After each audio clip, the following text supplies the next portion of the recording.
வடகிழக்கு பருவமழை தமிழ்நாட்டினுடைய மிக முக்கியமான ஒரு பருவமழை. ஏனென்றால் தென்மேற்கு பருவமழை இந்தியா முழுவதும் பெரிய அளவில் ஒரு விவசாயத்திற்கும் குடிநீருக்குமான ஆதாரமாக விளங்கினாலும் வடகிழக்கு பருவமழை தான் தமிழ்நாட்டிற்கான குடிநீருக்கும் விவசாயத்துக்குமான ஒரு ஆதாரமாக விளங்கக்கூடிய மிக முக்கியமான ஒரு பருவமழை. அந்த பருவமழையினுடைய துவக்க நாள் இன்றைக்கு. துவக்க நாளின் போதே ஒரு கடுமையான மழையுடன் இன்றைக்கி தமிழ்நாடு இந்த பருவ காலத்தை தொடங்கி இருக்கிறது. இந்த சூழலில் தமிழ்நாடு அரசினுடைய பேரிடர் மீட்பு அந்த களம் இருக்கு இல்லையா, அந்த துறையினுடைய ஒரு வார் ரூம் அமைச்சிருக்காங்க. அந்த துறையினுடைய வார் ரூமில் தான் நம்ம இன்றைக்கி இருக்கிறோம்.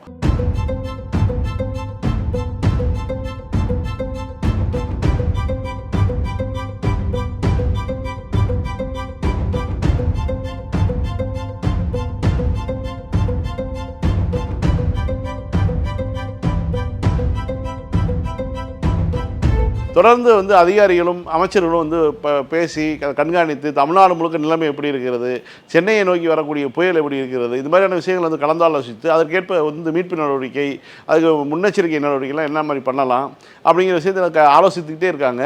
உண்மையாலுமே இப்படி ஒரு அரசு அமைவதற்கான ஒரு வாய்ப்பை தமிழக மக்கள் பெற்றவர்கள் ரொம்ப கொடுத்து வைத்ததாக சொல்ல முடியும். ஏன்னா நீங்கள் ஒரு அமெரிக்காவிலேயோ தொழில்நுட்பம் மிகுந்த ஒரு நாடுகளில் இருக்கக்கூடிய ஒரு சூழலை தமிழ்நாட்டில் உருவாக்கியிருக்காங்க. இப்போ வரைக்கும் ஒன்றிய அரசுலாம் தொழில்நுட்ப ரீதியாக எந்த விதமான உதவிகளும் கேட்கல அவங்களுடைய. ஆனால் இருக்கக்கூடிய பருவநிலையை வைத்து அது இப்படி மழை பெய்யும், இந்த அளவுக்கு மழை பெய்யும்னு சொல்லக்கூடிய சூழலை வைத்து அதற்கேற்ப முன்னேற்பாடு நடவடிக்கைகளை செஞ்சு முடிச்சிருக்காங்க. பல்வேறு இடங்களில் பார்த்திங்கன்னா துணை முதலமைச்சர் நேற்று இரவே ஆய்வுக்கு போயிருக்காரு. ஆய்வுக்கு போயிட்டு அதன் மூலமாக அடுத்து வரக்கூடிய மழை காலத்தில் எதெல்லாம் கடந்த ஆண்டு பிரச்சனையாக இருந்ததோ அதெல்லாம் இந்த ஆண்டு சரி செய்யணும், அதற்கு முந்தைய ஆண்டுகளில் எதெல்லாம் பிரச்சனையாக இருந்து கொண்டிருந்ததோ அதை இந்த ஆண்டு முடித்து வைக்கணும்னு சொல்லி பணிகளை முடிக்க வைத்திருந்தார். நேற்று இரவு மழை தொடங்கிய உடனே துணை முதலமைச்சர் களத்துக்கு போயிட்டார். போயிட்டு இரவு 3 மணி வரைக்கும் ஆய்வு செய்து வீட்டுக்கு போனார். அதே மாதிரி தமிழ்நாட்டினுடைய முதலமைச்சரும் அவர் ஆய்வு பணிகளை தொடங்கிவிட்டார். ஒரு பக்கம் தமிழ்நாட்டினுடைய துணை முதலமைச்சர் ஆய்வு பணிகளை மேற்கொண்டு பணிகளை முடிக்கிவிட்டபடி இருக்கிறார். இன்னொரு பக்கம் வருவாய் மற்றும் பேரிடர்துறை அமைச்சர் அவரும் களத்திலே இருக்கிறார். இந்த வார் ரூமில் உட்காந்துட்டு தமிழ்நாடு முழுக்க நடக்கக்கூடிய மழைக்கால பேரிடர் மீட்பு பணிகளை முடுக்கிவிட்டபடி இருக்கிறார். இந்த சூழலில் முதலமைச்சரும் களத்திற்கு சென்னை முழுவதும் தன்னுடைய ஆய்வு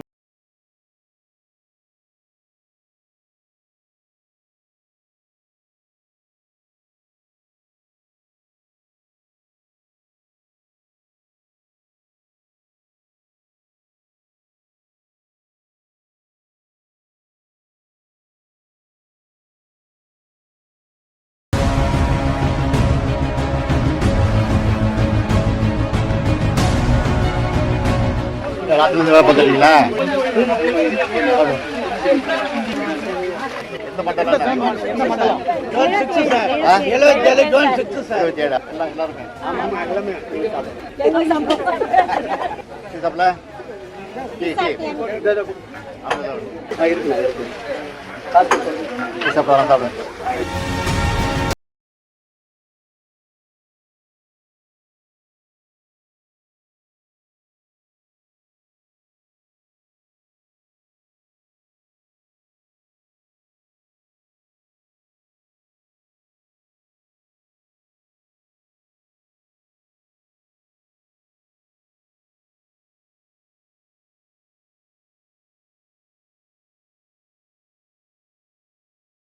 ஒட்டுமொத்தமாக மக்களை நிம்மதியாக தூங்க வைப்பதற்காக, நிம்மதியாக அவங்களுடைய வீடுகளில் பாதுகாப்பாக இருக்க வைப்பதற்காக கடுமையான ஒரு பருவ சூழலிலும் இந்த அரசு வெளித்திருந்து வேலை செய்கிறது தான் நம்ம புரிஞ்சுக்க முடியும்.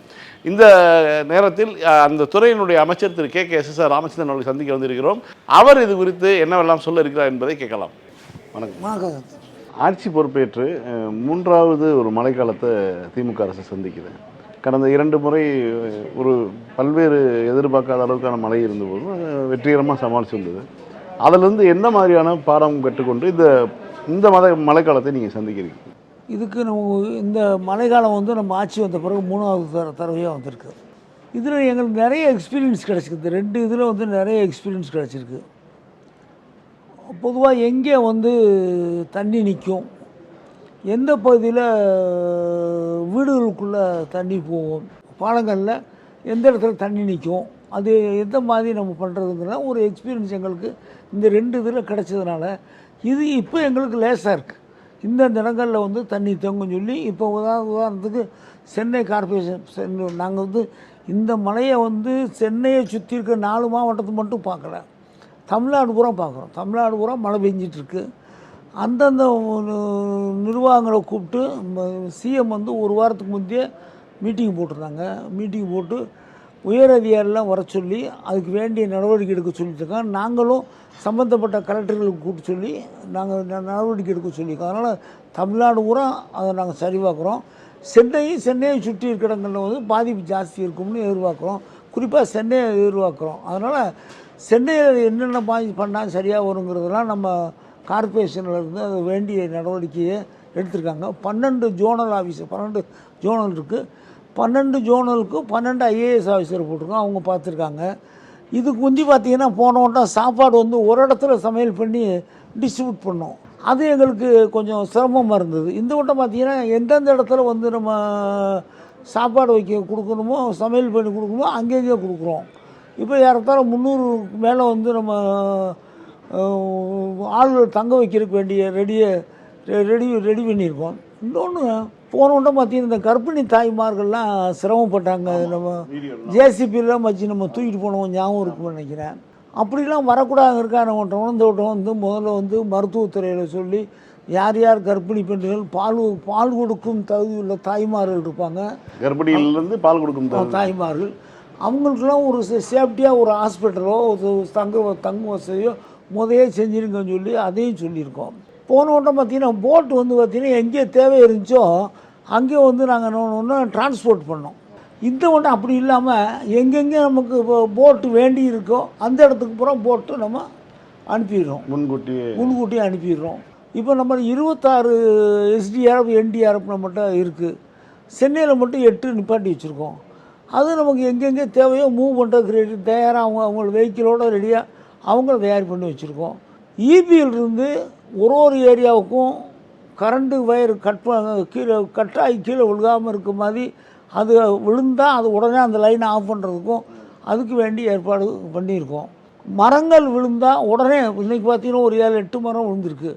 ஒரு மரத்தை வந்து உடனே அறுத்து எடுத்துருக்கோம். மிச்சத்தை பண்ணிக்கு உடனே எடுக்க சொல்லியிருக்கோம். பொதுமக்கள் தங்குறதுக்கு அவங்களுக்கு எல்லா விதமான வசதியும் நாங்கள் ரெடி பண்ணிருக்கோம். இன்னொன்று போன வட்டம் பார்த்திங்கன்னா எல்லாருமே கம்ப்ளைண்ட் பண்ணது பால் பவுட்ரு தான் கம்ப்ளைண்ட் பண்ணாங்க. இந்த வட்டம் வந்து பால் பவுட்ரு ஆவியிலேருந்து பால் பவுட்ரு ரெடி பண்ணி இந்த வட்டம் ரெடியாக வச்சுருக்கோம். அப்படி நம்ம இந்த தங்குறவங்களுக்கு குழந்தைகளுக்கு பால் பவுட்ரு வேணும்னா அது பால் பவுட்ரு கொடுக்குறதுக்கு வேண்டிய அந்த வேலையும் செஞ்சு வச்சுருக்கோம். அதனால் அனுபவங்கள் தான் எப்போயுமே வந்து பார்த்திங்கன்னா மனுஷனை சரி பண்ணுறது அனுபவம் தான். சின்ன பிள்ளைகள் நடக்கிறது வந்து இப்போ நம்ம வரைக்கும் பார்த்திங்கன்னா எல்லா அனுபவங்கள் தான் இருக்கும். அதே மாதிரி டேமில் தண்ணியெல்லாம் நம்ம கம்மியாக தான் இருக்குது. சென்னைக்கு குடி தண்ணி கொடுக்குற டேமில் பூரா தண்ணி கம்மியாக தான் இருக்குது. அந்த தண்ணி வந்து வரத்தை நாங்கள் கணக்கு பார்த்துட்ருக்கோம். வந்து கணக்கு பார்த்து ஒரு லிமிட்டுக்கு வந்த பிறகு பொதுமக்களுக்கு அறிவிப்பு பண்ணிவிட்டு வெளியில் ரிலீஸ் பண்ணுறோம். எவ்வளோ உள்ளே வருதோ அதை நாங்கள் ரிலீஸ் பண்ணுறோம். இப்போ நம்ம ரிலீஸ் பண்ணல. இப்போ வந்து தண்ணி நமக்கு தேவை இருக்குது. சென்னை குடியும் இருக்குது, தண்ணி மழை பெய்யுதுன்னு சொல்கிறோம். அதே நேரத்தில் சென்னைக்கு குடிதண்ணி பிரச்சனை நமக்கு வராமல் இருக்கிறதுக்கும் அதையும் நம்ம கண்காணிக்கிறாங்க. முதலமைச்சர் வந்து ஒன்றொன்றையும் கண்காணிக்கிறாங்க, துணை முதலமைச்சர் கண்காணிக்கிறாங்க. அதனால் இந்த மழையை வந்து அரசாங்கம் வந்து ரொம்ப ஹேண்டில் பண்ணுறது ஈஸியாக பண்ணும். அதை போன வட்டம் மாதிரி கஷ்டங்கள்லாம் இருக்காதுங்கிற மாதிரி இருக்குது. இன்னொன்று போன கவர்மெண்ட்டில் நமக்கு பெரிய பாதிப்பு சென்னையில் வந்தது. அந்த பாதிப்பு தான் இன்னும் எல்லாம் பயந்து போயிருக்காங்க. அதுக்கு காரணம் என்னென்னா இப்போ சிஎம்கிட்ட வந்து தொடர்பு நிற்க முடியல இவங்களால். சிஎம்கிட்ட கேட்டு அந்த டேமை திறந்து விடுறதுக்கு சிஎம்கிட்ட கேட்டு திறக்க முடியல. செம்பரம்பாக்கம். ஆனால் இன்றைக்கி அதெல்லாம் இல்லை. தலைவர்கிட்ட 10 மணிக்கு கேட்கலாம், 12 மணிக்கு கேட்கலாம், 3 மணிக்கு கேட்கலாம்.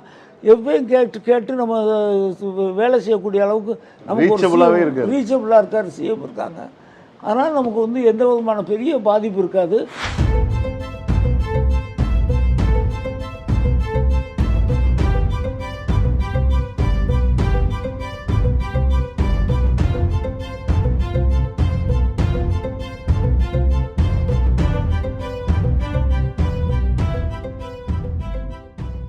நீங்கள் அரசு வந்து ஒரு அறிவிப்பு நேற்றைக்கு வெளியிடுறாங்க. இந்த மாதிரிலாம் வந்து ஒரு ரெட் அலர்ட் பகுதி, பள்ளிக்கு விடுமுறை, இதெல்லாம் வந்து பார்க்கும்போது இயற்கையாகவே அவங்களுக்கு ஒரு அந்த அச்சம் வர்றதானே. அச்சம் வர்றது ரைட்டு. 3 புயல் அடித்தா இது அடித்தா 3 நாளைக்கு தான் இருக்க போகுது. இவங்க போய் பார்த்தீங்கன்னா எல்லாம் மொத்தமாக வாங்கிடுறாங்க. அதனால் இன்னொருத்தருக்கு சிரமங்கள் வருது. அப்படி இல்லாத ஒரு சூழ்நிலையை உருவாக்கணும்னு நினைக்கிறோம். இன்னொன்று ஹெலிகாப்டர் வேணுமா, தேவை இருக்குமான்னு அதையும் எக்ஸாம் பண்ண சொல்லியிருக்கோம். மாடியில் அடுக்குமாடி குடியிருப்பில் இருக்கவங்கள பூரா என்ன பண்ணிக்கிறதுன்னு அதையும் நாங்கள் முடிவு பண்ண சொல்லியிருக்கோம். இந்த மத்தியானம் வந்து இந்த ட்ரோன் நீங்கள் இருக்கும், இந்த ட்ரோன் அவங்கள வர சொல்லியிருக்கோம். அது ஒரு புதிய செய்தியாக இருக்குது. இப்போ இந்த மாதிரி இது மூலமாக டெலிவரி பண்ணுவது அல்லது ஒரு மருந்து பொருட்களை சப்ளை செய்வது, இதுக்கு நீங்கள் ஒரு ஆய்வு பண்ணிட்டு இருந்ததை பார்த்தேன். அதை பற்றி கொஞ்சம் சொல்லுங்களேன். ட்ரோன் கம்பெனி வந்து நிறைய நம்ம ஊரில் சென்னையில் இருக்குது. அவங்கள பூரா மதியம் இன்றைக்கி ஒரு 2 மணி 3 மணிக்கு வர சொல்லியிருக்கோம். அது எவ்வளோ வெயிட்டு தாங்கும், 10 கிலோ 5 கிலோலேருந்து 10 கிலோ வரைக்கும் வெயிட் தாங்கும்னு சொல்கிறாங்க. அதை வர சொல்லி பேசிட்டு அதுக்கு என்ன பண்ணலாம் அப்படின்னு அதையும் என்ன முடிவு இருக்கும். இப்போ ஒரு இடத்துல மருந்து வேண்டியிருக்கு, ஒரு இடத்துல குழந்தைகளுக்கு பால் போட வேண்டியிருக்கு. இது ஏதோ அத்தியாவசியமான சமாச்சாரம்னா இந்த ட்ரோன் மூலமாக நம்ம சப்ளை பண்ண முடியும். இன்னொன்று போனோட்டம் வந்து பார்த்திங்கன்னா ஹெலிகாப்டர் வந்து நம்ம இப்போது சாப்பாடு போட்டோம்னா செதறித்தான் போகும், செதறி போகும். இது ட்ரோன் வந்து அப்படி பக்கத்தில் வந்து நம்மளுக்கு கொடுத்துட்றான். அதெல்லாம் ஒரு எக்ஸாம் பண்ணிகிட்ருக்கோம். மத்தியானம் வர சொல்லியிருக்கோம், வந்து பேசி அதுக்கு வேண்டிய முடிவு எடுக்கிறோம். கடந்த முறை வந்து சென்னை வெள்ளத்தில் வந்து வடசென்னை பகுதியும் வேளச்சேரி போன்ற பகுதியும் வந்து பாதிக்கப்பட்டது நம்ம பார்த்தோம். அமைச்சர்கள் வந்து களத்தில் இறங்கி நீங்களும் போய் எல்லா வேலையும் செஞ்சுக்கா இது பண்ணீங்க, விரைவாக மக்களை மீட்டெடுத்தீங்க. ஆனால் இந்த முறை அதற்கான ஏதோ புதிய சிறப்பான அந்த 2 இடத்தையுமே கண்காணிக்கிறோம். 2 இடத்தையும் கண்காணிக்கிறோம். டிப்டி சிஎம் இங்கே வரும்போது பேசிகிட்டு இருந்தாங்க. 2 இடத்தையும் கண்காணிக்கிறோம். அப்படிப்பட்ட சூழ்நிலை வர்றதுக்கு வாய்ப்பு இல்லாத ஒரு சூழ்நிலை உருவாக்குவாங்க. இந்த தண்ணி நிற்கிறதுங்கிறது இயற்கையாக வந்து தண்ணி நிற்கத்தான் செய்கிறமா இருக்குது. அந்த வாறுகால் கட்டி நம்ம வெளியேற்றிட்டுருக்கோம். அது ஏறத்தாழ ஒரு 80% வாறுகால் மழைநீர் வடிகால் வாறுகால் வேலை முடிஞ்சது. இன்னும் 10-20% நமக்கு இருக்குது. அந்த 10-20% முடிஞ்சுன்னா உங்களுக்கு சென்னையில் வந்து ஏறத்தாழ ஒரு 80-90%க்கு இந்த தண்ணி நிற்கிறது இருக்காது.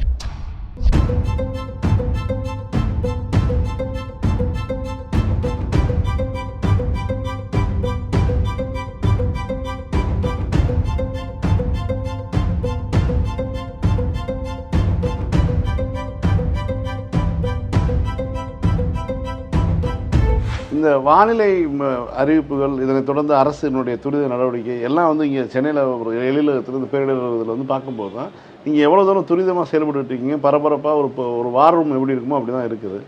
இப்படியான சூழலில் ஒன்றிய அரசினுடைய ஒத்துழைப்பு எப்படி இருக்குது? அவங்க ஏதாவது உங்களுக்கு ஒன்றிய அரசு நம்ம ஒன்றும் கேட்கல. நம்ம வந்து ஏற்கனவே என்டிஆர்எஃப் நம்மகிட்ட இருக்குது. இன்னும் கொஞ்சம் வேணும்னாலும் கேட்டாலும் அவங்ககிட்ட வாங்கலாம். ஹெலிகாப்டர் வேணும்னா அவங்ககிட்ட வாங்கலாம். இதெல்லாம் இன்னும் கேட்கல. இன்றைக்கி தான் மழை பெய்யுறதுனால நமக்கு என்ன தேவை இருக்குன்னு பார்த்துக்கிட்டு ஒன்றிய அரசு நம்ம கேட்போம். இந்த சமாச்சாரத்துக்கு ஹெல்ப் பண்ணுவாங்க. ரூபா கேட்கும்போது தான் கொடுக்க மாட்டாங்க. இல்லை, இன்றைக்கு கூட வந்து கேரள சட்டமன்றத்தில் ஒரு தீர்மானமே நிறைவேற்றிருக்காங்க. சீக்கிரம் வந்து இந்த பேரிடர் நிதியை கொடுங்க. அதான் சொல்லணும்ல, இதெல்லாம் கொடுப்பாங்க, பணம் கொடுக்க மாட்டாங்க. இந்த மாதிரியான ஒரு சூழலில் அரசியல் ரீதியான கேள்விகளை தவிர்க்கிறது நல்லது. இருந்தாலும் சட்டமன்றத்தினுடைய எதிர்க்கட்சி தலைவர் நேற்றைக்கு ஒரு அறிக்கையில் வந்து இந்த அரசு சென்னை மட்டுமே தமிழ்நாடு அப்படி அவங்க எதிர்கட்சிங்கிறத காட்டுறாங்க. எதிர்கட்சின்னு காட்டல. சென்னையில் வந்து தான் நமக்கு நிறைய பாதிப்பு வருது. இப்போ தமிழ்நாடு பூரா மழை பெஞ்சால் கூட புயல் இப்போ இங்கே தான் நமக்கு இருக்குது. இப்போ இந்த புயல் எப்படி இருக்குன்னா, அரபிக்கடலில் ஒரு புயல் மையம் இருக்குது, வங்காள விரிகுடா ஒரு புயல் இருக்குது. இந்த 2 புயலும் இப்படி கிராஷ் பண்ணி மூவ் ஆக மாட்டேங்குது. அதனால தான் நமக்கு மழை. ஒரு புயல் மட்டும் இருக்குன்னு வச்சுக்குவோம், இது அப்படி தரவழியாக வெளியில் போயிடும். அதனால் இருக்குது. அவருக்கு வந்து எதிர்கட்சி நம்மளை குறை சொல்லணும். 2வது துணை முதலமைச்சராக குறை சொல்லணும். துணை முதலமைச்சர் தான் பண்ணிகிட்டு இருக்காரு, முதலமைச்சர் பண்ணாமல் இருக்காருன்னு சொல்லி துணை முதலமைச்சர் ராத்திரி 11:30 மணிக்கு நேற்று எழுந்து போய் ராத்திரி பூரா சுற்றிட்டு வந்திருக்காரு. அதை பாராட்ட மனசு இல்லாட்ட பேசாமையாக இருக்கணும். பாராட்டுறதுக்கு அவருக்கு மனசு இல்லை. அவங்களுக்கு எதிர்கட்சிங்கிறத காட்டிகிட்டு இருக்காங்க. அவங்க சிஎம் இருக்கும்போது டேம் திறந்து விட்டு செம்பரம்பாக்கம் திறந்து விட்டு இவ்வளோ பெரிய பாதிப்பு வந்து அதை பற்றி யார் பேசுகிறான்? அதனால் அது அப்படி தான் பேசுவாங்க அவங்க. அப்போ அந்த கட்சியினுடைய நிலைப்பாடும் அதுதான். சென்னையில் இப்போ இருக்கக்கூடிய சூழலில் இப்போ தான் ஒரு வடகிழக்கு பருவமழை தொடங்கி இருக்குது. இப்போவே நீங்கள் வந்து ஒரு போர்க்கால அடிப்படையில் செயல்பட தொடங்கிட்டீங்க. அப்போ இதற்கு பிறகு இப்போ என்ன மாதிரியான உங்களுக்கு தகவல்லாம் வந்திருக்குது? இந்த மழைக்காலம் எப்படி இருக்கும்னு நீங்கள் இந்த மழைக்காலத்தை வந்து நாங்கள் உதாரணத்துக்கு வார் ரூம் இந்த வாரம் 150 பேர் வேலை செய்கிறாங்க. இங்கே 150 பேர் இருக்காங்க. எல்லா மெசேஜையும் கலெக்ட் பண்ணுறோம். டிஸ்ட்ரிக்ட் கன்னியாகுமரிலேருந்து இங்கே வரைக்கும் இருக்க மெசேஜை கலெக்ட் பண்ணுறோம். அந்தந்த கலெக்டருக்கு இன்ஸ்ட்ரக்ஷன் கொடுக்குறோம். இங்கே கார்பரேஷன்கிட்ட பேசுகிறோம். எங்களுக்கு என்ன தகவல் வருதோ அந்த தகவலை சம்மந்தப்பட்ட அதிகாரிகளுக்கு சொல்கிறோம். சொல்கிறதோடு மட்டும் இல்லாமல் அது நிறைவேறிச்சா இல்லையான்னு பார்க்குற மாதிரி மொத்தம் இங்கே உள்ள மட்டும் 150 பேர் வேலை செஞ்சிட்ருக்காங்க. இது மாதிரி கார்பரேஷன்லேயே இருக்காங்க. மொத்தமாக இது நமக்கு வந்து தமிழ்நாடு பூரா பார்க்கணும். இது தமிழ்நாடு பூரா பார்ப்போம். அவங்க கார்பரேஷன் அவங்க லிமிட் மட்டும் பார்ப்பாங்க. சென்னை லிமிட் மட்டும் பார்ப்பாங்க. நம்ம வந்து இயற்கையாக அதுக்கு என்னென்ன மாதிரி நம்ம நடவடிக்கை எடுத்தால் சரியாக வருமோ அந்த நடவடிக்கையை கட்டாயம் எடுத்துகிட்ருப்போம். வார் ரூம் கண்டினியூஸாக வேலை நடந்த இந்த புயல் இந்த மழை நிற்கிற வரைக்கும் இந்த ஆஃபீஸ் வந்து வார் ரூமாக தான் இருக்கும். அது தமிழ்நாட்டினுடைய மற்ற பகுதி இங்கே என்ன நிற்கிறோன்னு சொல்கிறீங்க. இப்போ நேற்றுக்கு முன்தினம் பெய்த மழை கோயம்புத்தூரில், சிவகங்கையில் மட்டும் பார்த்தீங்கன்னா 14 சென்டிமீட்டர் மழை பெஞ்சிருக்கு சிவகங்கையில். புதுக்கோட்டையில் வந்து உடுமையான் மலையில் 13 சென்டிமீட்டர் மழை பெஞ்சிருக்கு. திருவள்ளூர் மாவட்டத்தில் கும்மிடிப்பூண்டில் 10 சென்டிமீட்டர் பெஞ்சிருக்கு.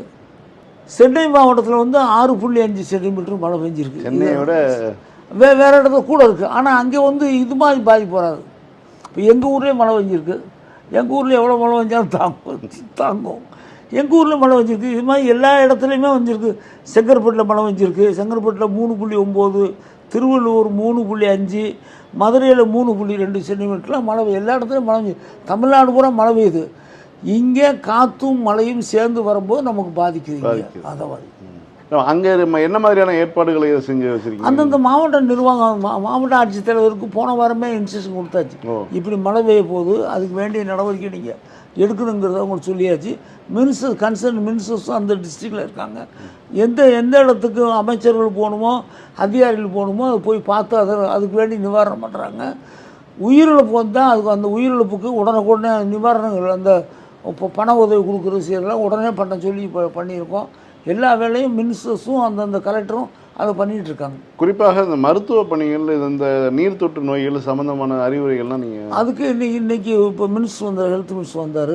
1000 இடத்துல வந்து தமிழ்நாடு பூரா மருத்துவ முகாமல் இந்த மழைக்காக மட்டும் மருத்துவ முகாமல் ரெடி பண்ணியிருக்காங்க. அதனால் மருத்துவ முகாமல் யார் வர்றாங்களோ அந்த மருத்துவ வசதி பண்ண சொல்லியிருக்காங்க. உதாரணத்துக்கு பார்த்தீங்கன்னா நீங்கள் கேட்டீங்கல்ல, எங்கள் சிவகங்கையில் மேலச்சலூர் அந்த ஊரில் தான் அவ்வளோ மழை பெஞ்சிருக்கு. புதுக்கோட்டையில் உடுமையான் மலையெல்லாம் மழை பெஞ்சிருக்கு. எனக்கு பரவாயில்ல இல்லை. ஒரு இடத்துல எங்களுக்கு வந்து பார்த்திங்கன்னா 1400 இடத்துல வந்து மலை மானிகள் இருக்குது. மலை மானிகள் தமிழ்நாடு பூரா இருக்குது. ஒரு இடத்துலையும் எவ்வளோ மழை பெய்யுதுங்கிறது எங்களுக்கு உடனுக்குடனே எங்கள் கம்ப்யூட்டர் சொல்லிகிட்டே இருக்கும். இந்த இடத்துல இவ்வளோ மழை பெய்யுது, இந்த இடத்துல இவ்வளோ மழை பெய்யுது எங்கள் கம்ப்யூட்டரில் வந்துக்கிட்டே இருக்கும். அதனால் எங்களுக்கு எந்த இடத்துல மழை பெஞ்சாலும் எங்களுக்கு தெரியும்.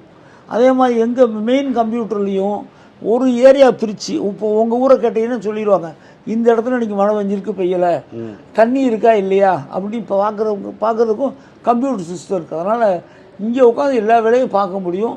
அதிகாரிகள் வேலை பார்த்துட்ருக்காங்க. மெயினாக வந்து டிஎன் அலர்ட்டில் பார்த்தீங்கன்னா பூராமே தெரிஞ்சிடும். அவங்க டிஎன் அலர்ட்டில் பார்த்தீங்கன்னா பூராமே தெரியும்.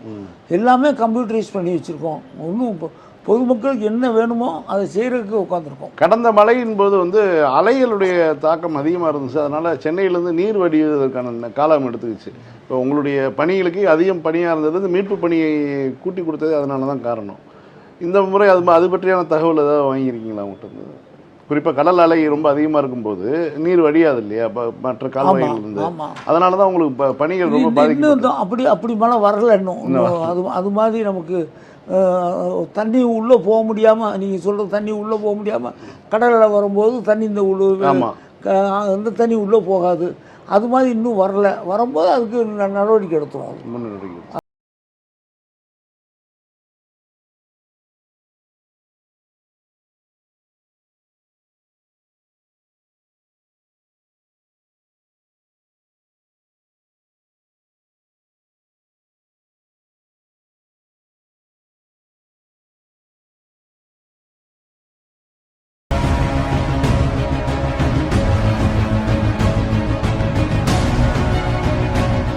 ராத்திரி வேலை பார்த்துருக்கீங்களா? இருக்கு